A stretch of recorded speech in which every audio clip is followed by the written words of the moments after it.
అడిగినా మన అడిగే బాధ్యత మనకున్నది. మన ప్రజలు కూడా అడుగుతారు కదా, మరి ఏ కంపెనీ ఉట్టి ఎందుకు చెప్తారు మీరు, అబద్ధాలు చెప్పినని చెప్తారు. వాళ్ళు చాలా హుషారున్నారు అలా. ఆ మాధవీలతనే చెప్తుంది, నా గురించి అంత చెప్పినావు కానీ మరి ఆ కంపెనీ పేరు ఎందుకు చెప్పలే అంటది. సో అందుకనే మన బాధ్యత మనం అడిగిన వాళ్ళం కావాలి కదా, అందుకే మనం అడిగినాము. అది ఇప్పుడు మేము యాక్చువల్గా ఆమన్గల్ నుంచి కూడా వర్తకులను నేను మా కాలేజ్ సీన్ మేము బాగా ట్రై చేసినాం. యాక్చువల్గా పిలిపించే ట్రై చేసినాం, రాత్రి మాట్లాడినాం కూడా. కొల్లాపూర్కి వెళ్ళి కూడా, కొల్లాపూర్లో కూడా ఇలా ర్యాలీ ఉండే కానీ ఎక్కడో కొంచెం వాళ్ళు రాలేకపోయినారు. మరి ఒత్తిడా ఏంది తెలియదు కానీ రాలేదు. వాళ్ళు వస్తే బాగా ఒత్తిడి ఉన్నది కానీ చెప్పొద్దు అనుకుని నేను చెప్తలేను అంతేనే. కానీ చాలా పెద్ద పెద్ద వాళ్ళు ఉన్నారట అందులో, పెద్ద వాళ్ళు ఉండి ఇవాళ మాత్రం చేయకూడదు, ఆడ మాత్రం సమస్య పరిష్కారం చేసిండట.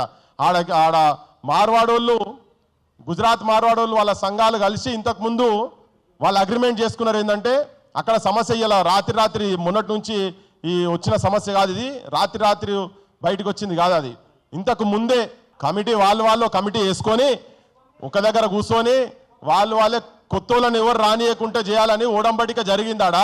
ఓడంబడిక జరిగినాక కూడా breach of trust, violation of agreement అంటారు ఇంగ్లీష్లో. సో ఇవి రెండు జరిగి, అరే నైనా మీరు మమ్మల్ని నమ్మించి మోసం చేసిరని వాళ్ళు మళ్ళా మనోళ్ళ దగ్గరనే ఇండ్ల కిరాయిలు తీసుకొని వాళ్ళ పేర్ల మీద ఉన్నట్టు చేసి మళ్ళా వాళ్ళకు సంబంధించినటువంటి వాళ్ళనే తీసుకొచ్చి దందా చేస్తుంటే దానికి వ్యతిరేకంగా వీళ్ళు కొట్లాడితే ఇప్పుడు నిన్న పరిష్కారం అయిందట. వీళ్ళు పోలీసు వాళ్ళు కూడా ఇన్వాల్వ్ అయ్యి ఆ దుకాణాలకు తాళాలేసి మీరు ఇంకోటి తెరవద్దని చెప్పిరట.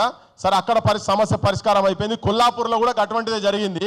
అయితే ఇప్పుడు తెలంగాణ మొత్తంలో కూడా ఇట్లా జరగాలన్నట్టుగా అందరు కూర్చొని అగ్రిమెంట్ చేసుకొని ఉన్నోళ్ళని ఉడవి కూడా లేకపోతే కొత్త వాళ్ళని రానియకుండా చేసుడా ఏందనేది ఆ లోకల్ పరిస్థితులను బట్టి చేసుకుంటారు కావచ్చు. రేపు మేమైతే వాళ్ళకు అండగుంటాం.